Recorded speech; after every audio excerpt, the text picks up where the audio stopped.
What's up, everybody? Hey, How good are you doing evening. today, Andy?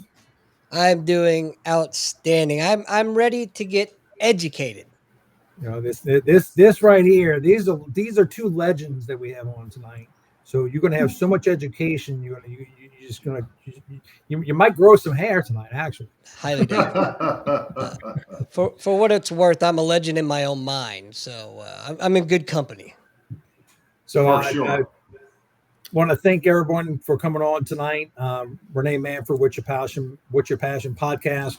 So our podcast is basically every week. It's all about really bringing new information, innovative ideas, guest speakers that really just have some really great things going on. And these are two individuals who I'm partnered with, which I'm really excited about. Ed Columb has been in the truck casino video gaming industry for several years. And we have some different things we're working on with the EV charging stations and also truck parking.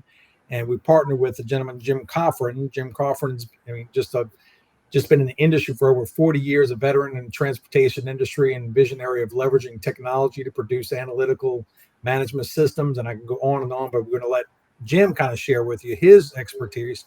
But Jim is really the part that to this puzzle of the truck parking solutions that we're having across the country. Jim and Ed are going to go over some different things, and we're going to share some ideas of what we're working on currently and how we're going to really kind of change the truck parking industry for the better. So, Ed, Jim, I thank you both for being on tonight, and Andy for helping me kind of put this podcast together every week. So, Thank I you guess for let's having start off with, which, Ed, do you want to start off tonight with kind of giving a little bit of your background and where we are? me. Sure. Thanks, Renee. And I'm going to stop saying. Remember, Thank you very much. I know $5 and So Payable to Renee, me. yeah, we wanted to chat tonight about FinPark and ProPark. The app writer, the FinPark app, is a creation of Jim Coffren and his team at VHub.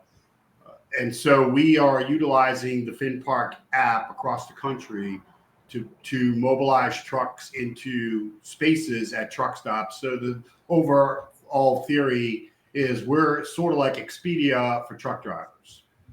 Basically, a driver is traveling from point A to point B. They can only drive for 14 hours a day. After so many hours, they need to shut it down. And we provide a safe solution for the driver to find a reserved parking spot anywhere in the USA where we have partnered lots. So drivers driving down the highway, he has an app. He goes to the app. He searches via Google geofencing and so forth. And I'll let Jim cover that. And the driver can reserve a spot, pull in a spot for 20, 24, 36, 48 a week. The parking lot is compensated through a program where we do a rev share. Driver pays a fee. We share part of the revenue with the truck parking lot. For the truck parking lot owner, it's a great revenue source because it's our trucks on our app. So for most of the time, it may be a truck they've never seen before. So for a guy who operated truck stops throughout Louisiana, this is perfect for folks like us because we get a new customer, we sell fuel, we can sell food, showers. If you're in the gaming space, maybe the driver will go into your casino. But at the end of the day, you're driving traffic into your parking lot that you probably would not have seen. So FinPark is providing that service to drivers across the country today. So that's my take on it. I thought maybe we could throw it over to Jim and let Jim take it from here regarding the app, his experience, what was the thought behind the app, and how we get to where we are today. Sure, appreciate it. Rene, thank you. Appreciate it. It's an honor to be on your show tonight. Yeah, just as Ed was saying, I've been in trucking 40 years. My father was head of general sales manager for one of the largest Navistar truck groups in the country. I grew up in the Midwest, kind of the heart and soul of trucking. But, if you take the subject of parking, you go back and look at like the big entities, the trade shows, everybody talks about parking and the driver and driver retention. Parking's been an issue for over 20 years. It's been the number, if not 3 to 5 topic to all drivers that are professional truck drivers over the road for literally decades now. And most people probably don't realize this, but if you go back to 2016, 2017, the first monetized marketplace for truck parking, the pay for parking space, was created. So this is actually a relatively new market to the industry. We're only talking, 6 to 8 years where this has been productized. So there were 2 guys that got into the space early on, and those original solutions have evolved. And actually, the first couple are gone today. You see a lot of activity in the space, but a couple of things have really kind of all the stars aligning. You had years ago regulatory issues, right? The driver's hours of service, what he's legally able to do. That forced, when we went to ELD mandates back in, the 2010 to 2014 range, we saw this transition where the professional truck driver was limited in the hours of service. And what happened was, as they changed those laws, there was a tremendous redesign in the network.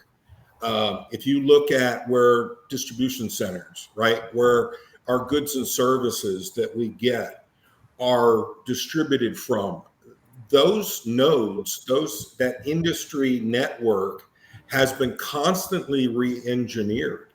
And now you look at the advent of the mandates to go to electrical vehicles. As that capacity for these vehicles, particularly in the heavy duty space, is changing, you're seeing pressures to re-engineer the infrastructure that's going to enable electrification of vehicles. And so what's happening now is you're seeing a re-engineering of where freight is being brought in. Just look at the COVID issues and the supply chain disruptions. A huge portion of the freight that used to come off the West Coast got shifted to the East Coast. And now they're looking at, well, what's happening? Look at the disruption in Baltimore.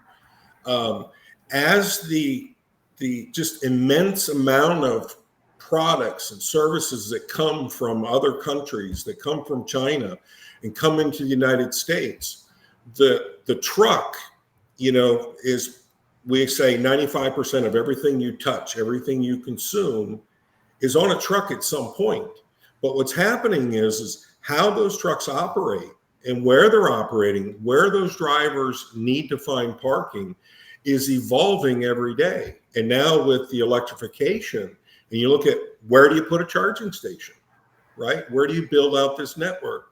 So it's a really exciting time in the industry right now. And we're doing a complete rewrite of how do we provide safe, efficient parking, and particularly secured parking. I don't know if people realize this, but after 9/11, a couple of things happened. There was a complete rewrite legislatively and as far as best practices of how do we protect the supply chain. So most people don't realize anything that is food-based product is mandated to be in a no-touch freight situation.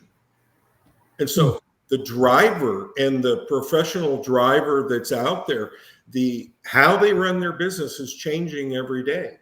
And so that's what we're seeing, and it's a very, very exciting time in the industry.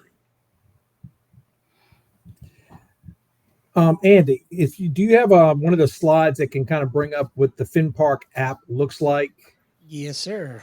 If you can pop that up, and then so Jim, where you seeing when you started out with, you're the one who kind of created the app, I believe, correct?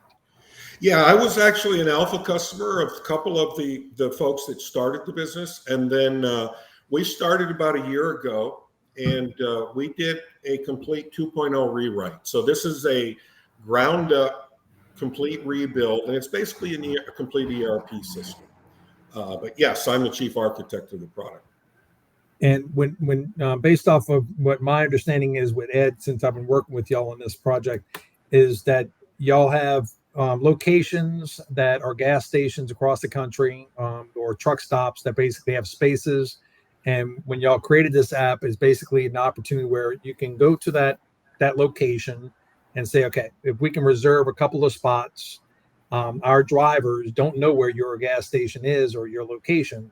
But when they start looking on the app, now we can drive, like Ed says, we drive dead presidents to your business, right? Correct. So basically, we know we're driving business to a location that the average truck driver might not even know about, because it's not whatever it's not on. But on this feature, they can see if there's showers, restrooms, food, amenities there. Is that correct? Yes, and it's an interesting thing. A lot of the original product years ago were built on, kind of static website, low code type technologies. Think of what we know today as like a typical spin up a quick shopping cart, right? So a lot of the original product was, I have one thing to sell, like one daily opportunity. If you go to an airport, right, a park and ride, and I want to go, the terms and conditions are, I can sell you one day. You rent a spot for a day. So what we've done is we looked at what are the real components of the system. So for an asset owner, if you're, an investor and you're looking for a real estate play, if you're a current operator in the pay for parking space, you have kind of 4 different functions that you need to work on. One is, how do I manage my asset? How do I publish and make available and market my parking location? And what we've done is we've tried to really look at it from a fresh new approach and say, what's important to the user, right? We're dealing with commercial drivers. We're dealing with service vehicles. And so we said, how do we speak the language of the professional truck driver? And so we built things like multiple dynamic pricing. The original was, I can rent you today. Today, our system is fully configurable. So if you want to rent long-term rental, a weekly or a monthly, or let's say an annual rental, we can do that. If you want to separate, for example, container storage or machinery storage, we can set up different services. So you can be in the business of storage, or you can be in the business of transient parking. And then we give them the ability to be flexible in how they rate those. So I can sell a duration instead of a pure hourly basis. I can sell a day rate. I can sell a 12-hour rate for a driver that needs to do a reset.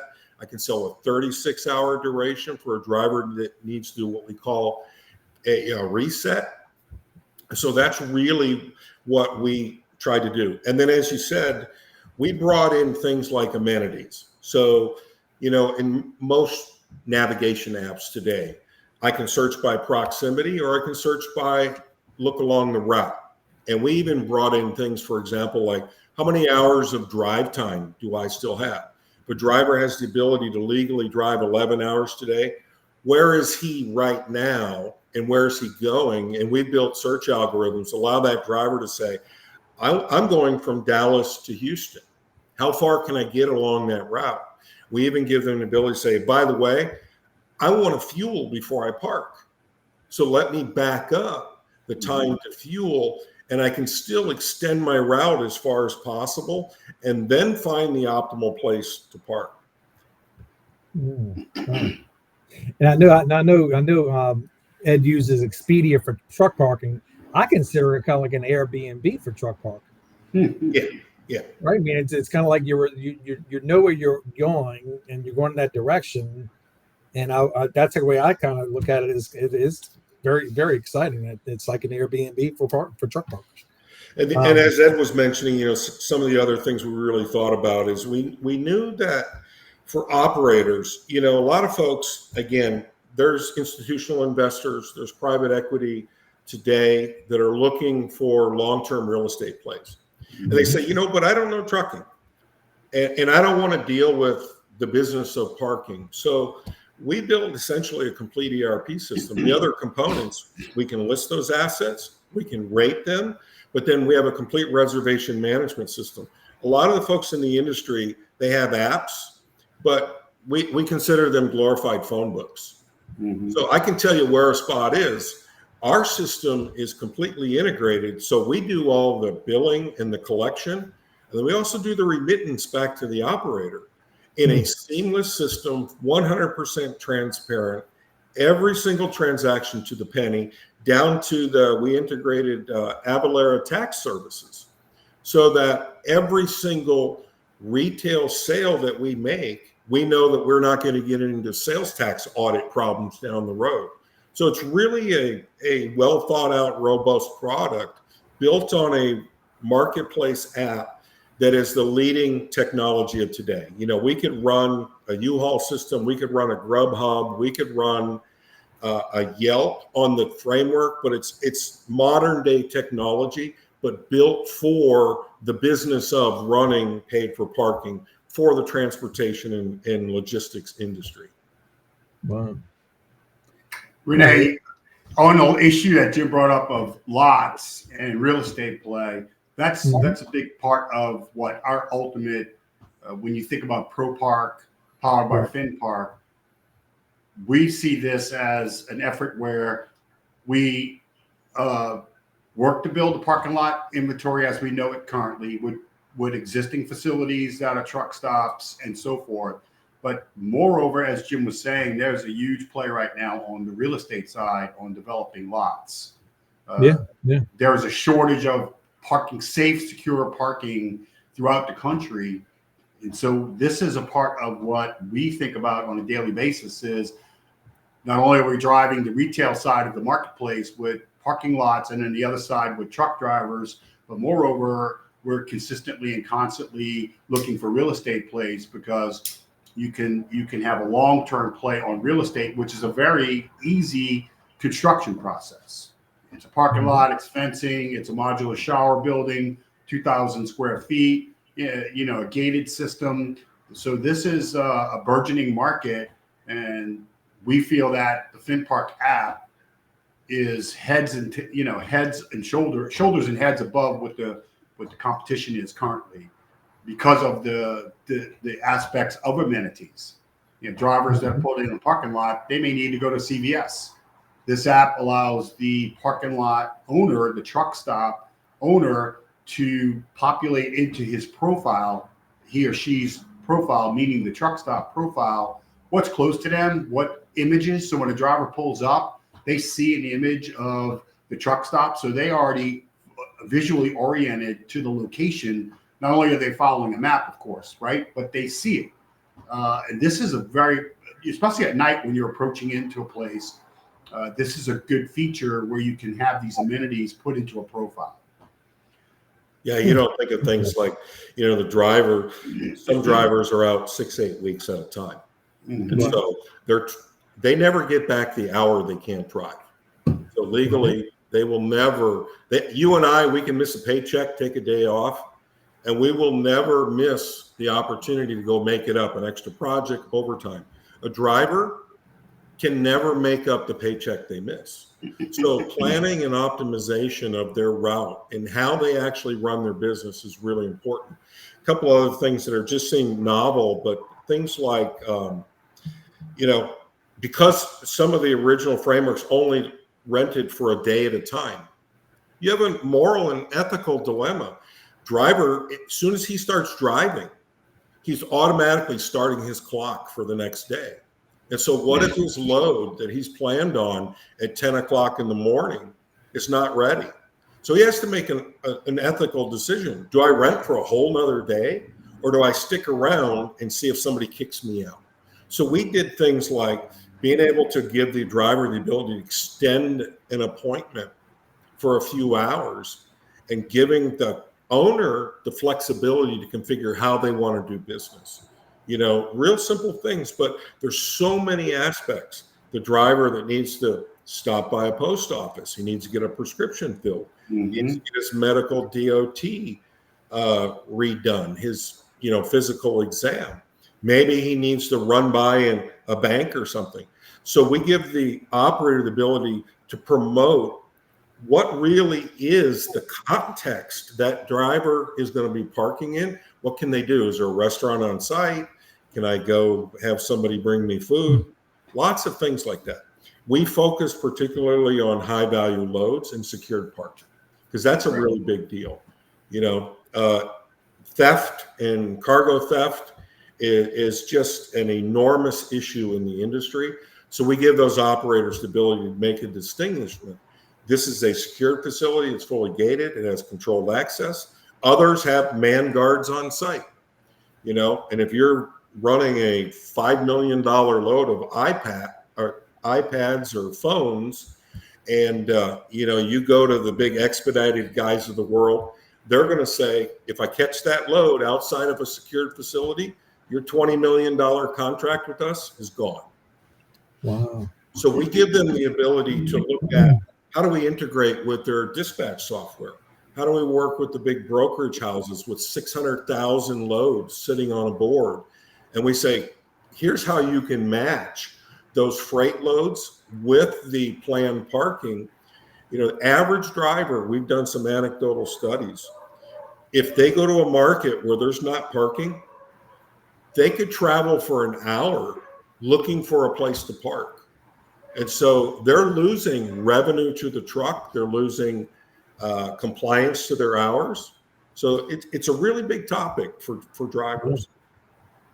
No, I mean, I do a lot of driving with I do transportation for crew changes for the boats on the rivers. Right. And so I'm on the road sometimes. 100% regulated. Every stop, every turn is regulated, and where you're going. Yeah. Planning is everything in your business. Yeah. And I see on the interstates at late nights, especially, I see them lined up on the side of the road. The loves or the pit pilots might be just overcrowded. And they're just kind of piled out of there. So when it comes down to what our idea is to build these nice gated, are there a lot of those across the country, or is it not that prevalent yet? Not nearly as prevalent. They say about 20% of the capacity of the daily parking is actually available in the market. Wow. And that's a big issue. And I'll tell you, I grew up in equipment, building trucks and working for some of the largest fleets in the country and some of the biggest, dispatch software telematics guys. And as a VP of maintenance, I used to buy hundreds of trucks a year, hundreds of trailers. And I made a promise to myself. I led with technology. I was one of the first guys to go 100% all disc brakes around the truck and the trailer. Wow. You say, why would you do that, Jim? Because in a fleet of hundreds or thousands of drivers, I had drivers that were going across the Rockies. They're coming out of Memphis, going across to the East Coast, going through the Gap into Virginia. And I had at least one or two drivers a week that went for the big ride downhill, and they lost their brakes. So you see those exit ramps and the guy, I woke up every day and said, I don't ever want to be the guy that said my equipment failed and that driver lost their life. Wow. So let me tell you a parking example. It was with a very prominent fleet. Folks that know my background could tell you who that fleet was. We had a driver that was moving freight out of the Midwest on a Sunday night. He positioned a load to go in and deliver Monday morning in New Jersey. Mm-hmm. And so he got there a couple hours early from his appointment. And in New Jersey, you see the little off ramps, and then you see the cable kind of fences that go down the side of the highway. Mm-hmm. There was an area there where a driver had parked about 1, 2 in the morning, and he was legal, safely parked.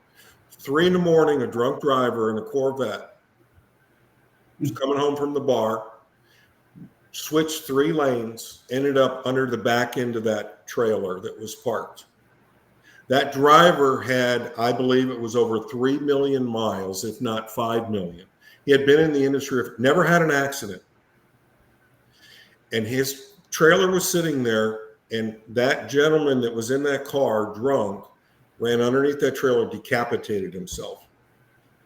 That driver walked away from the industry, not being able to live with himself. What he didn't know was down the road to the left, a quarter mile down the road, there was safe haven parking that he was not aware of. Mm-hmm. Wow. And drivers make a decision every single day. Where do I stop? Where do I park? Am I making the right decision? In an industry that is so litigious, that trucking company, that driver is always going to be the bad guy. And he did nothing wrong, but he couldn't live with himself and he walked away from the industry. So parking is a big deal, really big. Right. Well, and I know when we first started this, I know there was a story about, I think it was an individual who was murdered because he was robbed for $7. Is that right, Ed? Something? Yeah. So that's Jason's law. Jason was a driver, needed a place to shut it down, was waiting to unload, was in a sort of a back lot area of a dispatch center.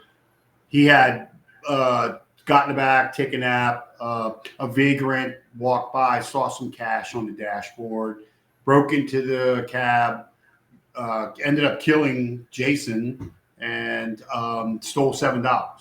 So a man lost his life for $7. His wife went on to really lobby Congress to change the laws, which state by state, they have Jason's Law now, which basically is a law to promote safe parking for drivers as they, it's nationwide. But yeah, Jason's Law, Rene. One of the things that this app does, Rene, is, and this is something that Jim can expand on, but one of the things this app does is it saves a lot of cost in drivers searching for spots. Folks don't think about the actual cost of a driver searching for a spot. It's getting close to having to shut down. The lots are full. He's searching for a spot. Every mile he goes, he's spending money. So, Jim, I don't know if you want to elaborate on that, what the cost per hour is for a driver to operate. Yeah, we used to say between the truck and the fuel and the maintenance and the capital equipment and all that, we used to say about 75 to 95 cents a mile to the truck. Now it's probably about $1.35, $1.45 a mile to the truck. So a driver that's wandering around town, the average truck, particularly in the over-the-road space, travels about 57 miles per hour. That's from start and stop, from getting up in the morning, pulling the first gear, to going about 57 miles per hour. So if a truck is developing, let's say, $1 an hour in gross margin, that truck on highway would have gone in an hour 57 miles. So, just that $50 to $80 in wasted time looking for parking adds up. To a 500 truck fleet, we did a study years ago, to a 500 truck fleet, the average gross margin to a fleet, if you could find 5 minutes a day, what we call line haul miles, that's freight on the back of a driver earning revenue for hauling freight. 5 minutes a day per truck is worth $2 million to a 500 truck fleet. That 5 minutes a day. Wow. So you go into these markets where there's just all this congestion. We did a study once, just the impact on fuel economy, for example. If I'm going down the highway and I forget my coffee or a pack of smokes, I get down the exit ramp, I turn around, and I simply pull in and find a place to park. I walk in, go get a coffee, come back, get my truck, get back up to highway speed. I will lose over 35 minutes in a gallon of fuel just to stop that truck and slow its momentum down and then to get it going again. So we don't realize, we think of parking as just something we do every day, but to a professional driver that's optimizing their route planning, a small fleet, let's say, that can invest in a lot of routing technology and things, they may get 7,000 to 8,000 miles a month per truck. But to the best operators that use planning tools and routing tools and really work on their route line, the best trucks can legally do over 13,000 miles a month. It's incredibly operationally leveraged. And so parking is always, years ago, parking was looked at, you talk to the larger fleets and they say, hey, it's a driver problem and we support them, but we're not going to deal with it. Okay. Times are different today. Times are different. One of the things we did in the platform was we have a complete module. We call it FinPark Reserve. We just released an alpha version of it, but it allows a fleet manager, whether it's a private fleet, whether it's a large over-the-road, national fleet, enterprise level, that driver manager can look out and say, here's my 50 drivers, here's my 40 drivers. Let me make sure everybody, I'm looking at where they're going, where their route lines are, what kind of freight they're hauling, and they can actually go secure parking on behalf of the driver. And then we give billing scenarios where they can think of like a Hertz or an Avis or something, a corporate billing code. So we have the ability to send it to the individual driver, or we have the ability to bill directly to the fleet's direct account. And we have a full auditing and a process for tying all that out. But again, our system, where we believe we have a tremendous competitive advantages, 30, 40 years in the industry, building solutions, working with the best software, the best TMS, the dispatch software, understanding how the professional driver really runs their business. So now we can inform and we can help those operators really serve that national fleet. That's where the challenges are. Andy, pop up some of the pitch deck that we have so we can kind of walk through some of those. We have some pictures, Jim, that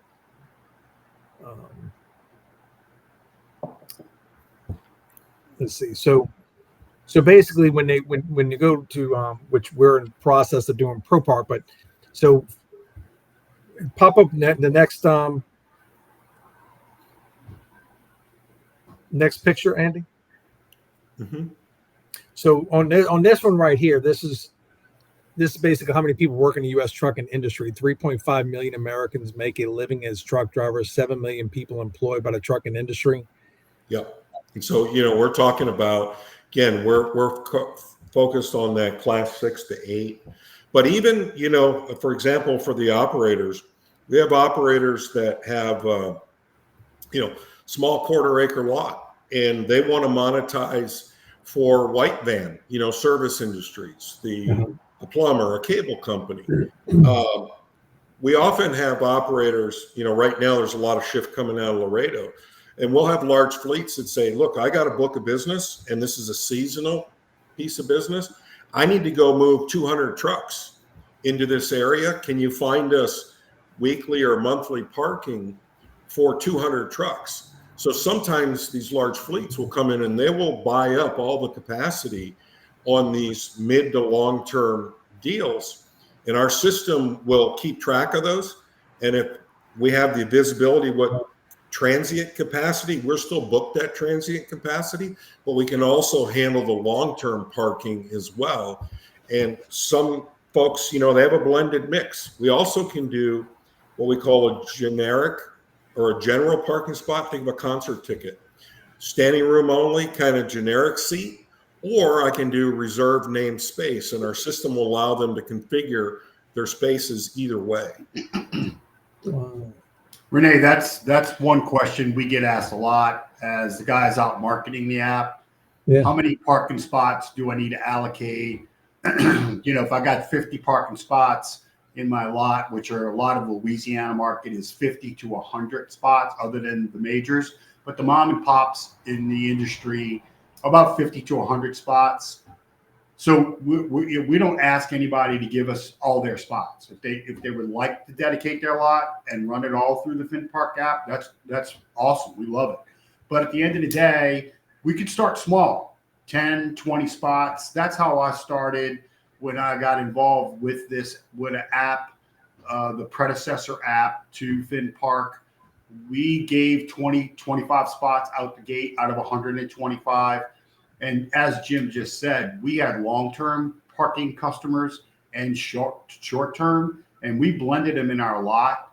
But you don't need to start with all your lot being managed by us. You can give us 10 to 20 spots. We suggest numbering those spots, mainly because it keeps confusion out, but the app is designed where that's not necessary either, because as Jim will tell folks in our demos, our system will only book what's available on the lot. So if you give us 20 spots on your lot and we have 20 trucks reserved into your lot, booking's going to shut down because the system is already set to not go more than 20. So we can put a lot of parameters so that the lot owner can do other things with monthlies, long terms, storing trailers. Maybe there's, as Jim was saying, light vehicles, automobile, RVs, vans, service vehicles, right?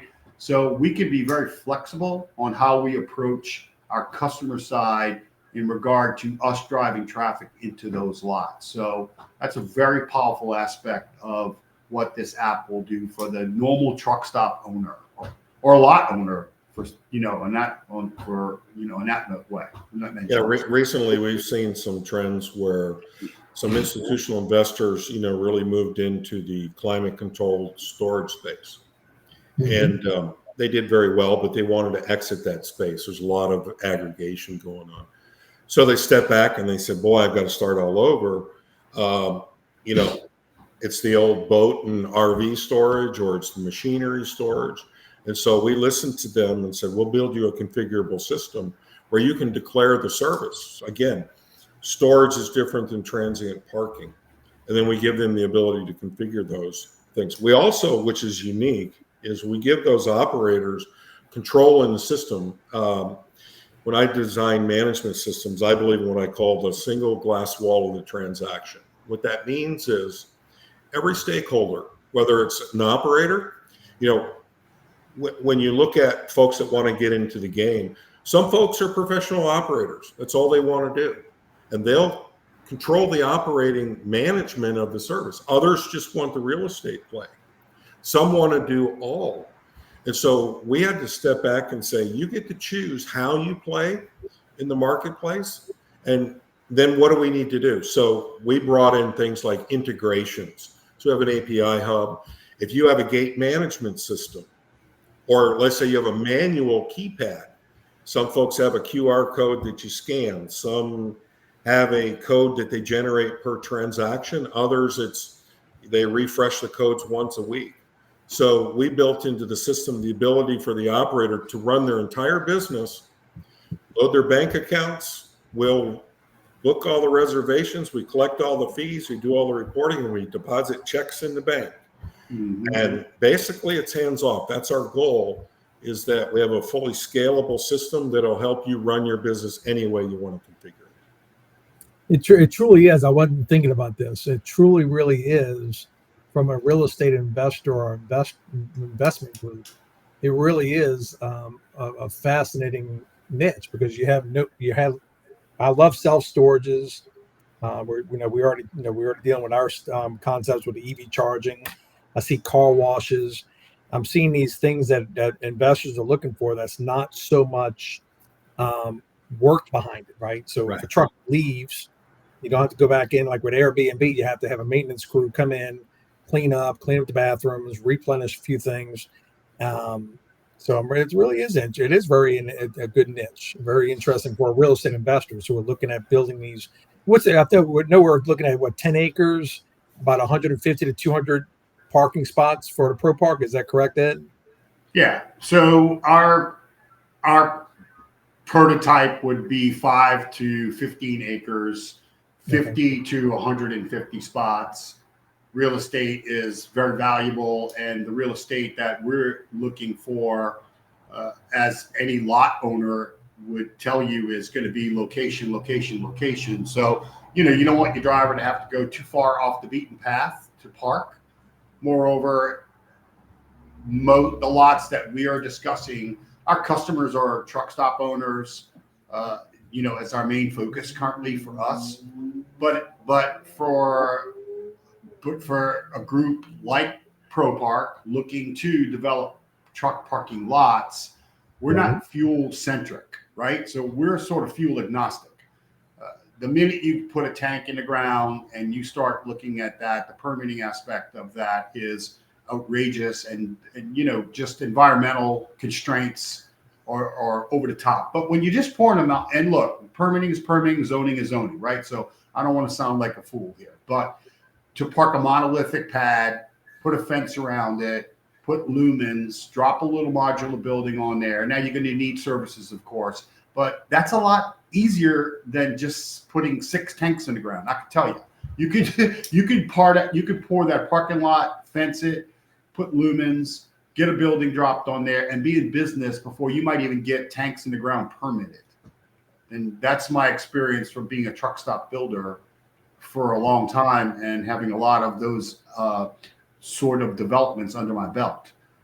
So this industry is just a lot easier from our aspect of what we're looking to do in regard to developing lots. And I know you're in a conversation with individuals up in California. I know we're already talking to people in Oklahoma and Texas areas. What are some of the other areas that you feel that are good areas that if we have any investors that are wanting to come to us or listen to this podcast over time, what are some of the areas that you find, Jim, that are really maybe some areas that are really needing more locations other than? Yeah, it's interesting. So obviously the interstate system, there's been a tremendous change, as I started out with earlier in the show, the redesigning of the network, and it's constantly evolving. But, the days 20 years ago, the independent operator, the idea was grab a load on Monday, run it across the country for 2-3 days, grab a load, come back. Those days are gone, with the rail taking more market share. But you still have truckload capacity, and that length of haul is changing, and where to put that parking is changing. But the major corridors, if you look at the major manufacturing centers, the major supply chain, we have an advantage. In fact, we offer some services where we go in and help folks that want to invest, help them identify where those are. Part of the way we can do that is because we build systems that are in what we call the IoT space, or that satellite and tracking systems on trucks and trailers. So we see the traffic patterns, we see where the trucks go, we see where they stop. But the major corridors, east-west corridor, 10s and 20s of the world, are heavily trafficked today and lots of need for parking. That's why look at Louisiana. I mean, just all along Louisiana, there's hundreds of parking spots, and there's no, saturation in Louisiana yet. But there's plenty of traffic in that east-west corridor. North-south, obviously the East Coast, you take the stuff going up to the middle, it's all the major traffic lanes. I worked with a fleet that we were Midwest centric, and we haul a lot of meat product out of the upper Midwest, the Dakotas. And we built power lanes north-south from the Dakotas and Iowa, Minnesota, Wisconsin, all down, coming through the middle of the country, and then go all the way down to Houston. So there's needs. The upper Midwest right now is very short on parking. And as you move towards that Northwest quadrant, a lot of opportunities there. So there's no lack of space anywhere. And it's interesting, as we work with different developers, they all have their niches. I know folks that they want to be right in the proximity of large I-state kind of stuff next to the big truck stops. There's others that are, they're in rural 2-lane highways. Think of all the big meat production plants, the big packaging plants. Truckloads going in and out of those markets where you have large traffic centers. A lot of drivers, we plan to what we call the drop dead delivery time. So every truck is trying to maximize every hour, and the last load, the last stop on a multi-stop load is right to the last hour. So they're going to generally want to get out of that metropolitan area. So you'll see an area around 1 hour perimeter to the big hubs where they want to get out of the traffic and then lay down, do their 10-hour break, and then they're going to start taking off again. So there's a little bit of an art as well as a science to it, and we can help folks that really want to explore the opportunity to monetize parking or get into the space. And then what ProPark does is, they've run these operations, they've spun these sites up, they know how to prep the sites, they help with the promotion and the marketing. So that's where we come back and we say, we want to be the technology. Ed, they're the operators. They're going to help you. They've been in the business operating these types of businesses for years. And then we can help you figure out where and how to get there. Rene, on what Jim just mentioned, the 2-lane highways with the little truck stops, the mom and pops, 10 spots, 100 spots, whatever. One of the things we find just in Louisiana, we signed up a family that has 5 stops. What ProPark, working with FinPark, is providing to that family is it gives them the ability to create their own little internal network, right? They've got a spot in Vinton, they got spots in New Orleans, they've got a spot in Macomb, they have a spot in Tallulah. So this basically creates an internal brand where they can easily say to a driver that's in Vinton, hey, you going to New Orleans? We've got a spot in New Orleans East where you might need to go. By the way, you can go on here and go to our location and reserve your spot now. So for the small brand owners, which Louisiana has several brand-ish sort of grouping like that, there are some folks that have 5 truck stops, 10 truck stops, right? It creates an internal network for them where they can, some could be in Shreveport, some could be in Lafayette, some in Henderson, some in Lake Charles, but it allows them to capture that customer if they're traveling inside of Louisiana, to move them from one of their spots to another right inside of the FinPark app, right? So they never lose that customer contact.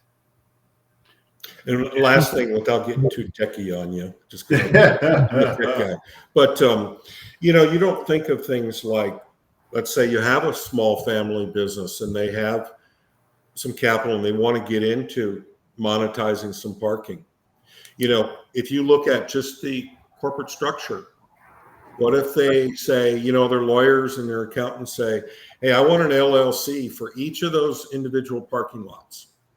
So in normal software terms, that business, because I need your banking information, I got to send you a check. So those are individual accounts. We have a parent-child view, so that single operator can look at their whole ecosystem. Okay. But they can connect their managers, and they can look at, in one source, they can look at all of their sub-operating units in the same system. So they have the parent view as the corporate mothership, and they can also operate their individual locations, because legally they needed to create different entities. If they don't, and they want to throw them all under one entity, they can do that. But our system was built specifically to address that. I know it's kind of, it's a nuanced thing, but it's really important when you're looking for a system that helps you run a business like that. No, it's kind of like real estate. I mean, when I buy real estate, I usually put it in different LLCs. Right. Now, sometimes I used to put maybe 2 or 3 in one LLC, but usually these days we recommend that people put them in different LLCs, because it basically, your profit and loss statement, balance sheet, and everything else. So this is, if you run this like a business, like we're starting to really think about this, this is for investors out there that are looking for that little niche, that edge, that they don't have all their overhead and expenses, and then you really can have this monetized across the United States in different places, and be able to monetize, because you're providing the system, just like Airbnb and VRBO. They provided that network for real estate investors that said, "Oh, good, this is pretty cool. I can buy this house, I can put it on this website, and that's where I get my customers." And that's really what blew up with the Airbnb and VRBO. So this is very similar. Yes. More ways that I'm looking at it, that it really is the trucking industry. Expedia, Airbnb for truck parking. And that's why I live in these marketplace solutions, and I make a living building them, because when you start to look at all the little nuances and all these little things become really important. So it's fascinating. The more you get your head into it, and you realize if you could just make it simple, and you can let me choose how I want to play, then if the system supports me, it's fun, right? if you got to create a full-time job and you got to get into how do I make all this stuff work, and I got to, I got different companies, I'm trying to blend billing and accounting and deposits, all this stuff, then it becomes a full-time job. And so our goal is make it easy for the investor, give it something that we've got operators that are experienced, we can support the platform, we've got a complete mobile app. So both sides of it. We've got the asset management, and then we're working with those large enterprise fleets, and we're pushing out to them and giving them the ability to integrate into our systems, so we can really go after those 3.4 million professional drivers, and that's not even the local service guys, right? That are still looking for that recurring in the long-term parking. So we've got a great platform, great solution. Very proud of it, obviously. We're proud to have guys like Ed and his team as a partner. No, I appreciate your time, and it really is. The more that I get involved with Ed with this, the more excited I get, because it's just, I see it again because I'm on the road so much. For one, two, I'm looking at it from an investor's perspective, that it really is solving a problem that we have in this world, and for investors that are looking for options right now, that you don't have to have all the overhead, you don't have to have employees, you don't have to have all this stuff that really makes growing a business hard. This is really a very good, and I think maybe one of our next things we might do, Ed, maybe we can create a pitch deck to kind of really just show from an investor's perspective how this is potentially something cool. Yeah, we have an investor pitch deck. I'm not certain how you folks that are watching this can communicate with us, Rene. I don't know what information you can provide in regard to contact information. But yes, we have an investor pitch deck. We have a business case model that we can show someone their return on investment and so forth. So this is done. We're prepared to get out to the market on that. One of the things Rene, that I would like to mention before we run out of time here is that we've grown our team now. We're very proud. So we, over the last 2 weeks, actually since I went to San Diego and did a trade show, we've made some great contacts on the West Coast. So we shortly, within the next couple of weeks, will have someone on the West Coast that'll be repping our product, all from California to Washington State up to Oregon, in that general area. So sort of west of the Rockies. She'll be in, or the Rockies, yeah, right? West of the Rockies. We have someone that we're bringing on board in Oklahoma. That's going to be a big account target person for us to start having chats with some of the larger groups that are based out of Oklahoma. She could also cover Kansas and Texas. As you know, we have a Louisiana group, which you're part of. So we're excited. We have an Illinois area. We have someone up in Chicago that covers Illinois, Indiana, Kansas, the state, Kansas, and then also into Wisconsin and so forth. So we're growing. Our team is growing. We've had to really kind of figure out how to manage what Jim's created and how to sell. So we've been through a learning curve, and we're really kind of getting some momentum under our feet now. We had a great chat with FinPark just the other day, which Jim was a party to, where we feel very excited about a new marketing program that we're going to be proposing and putting together, which is going to have national reach, but we're going to keep it very local initially to see what are we getting for our money invested, and how do we tweak that, right? So you'll see some new marketing things coming out from us. We really want to start touching the driver and the truck stops with collateral material. So one of the things that we haven't talked about is the dollars, right? So average parking fee for a driver is about $30 to $35 a night nationwide. Would you say, Jim, that's a good number?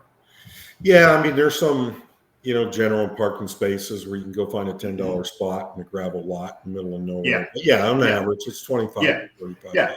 We socialize $30 to $35 for our lot partners that come on board with us, Rene. They always ask us what should we be charging.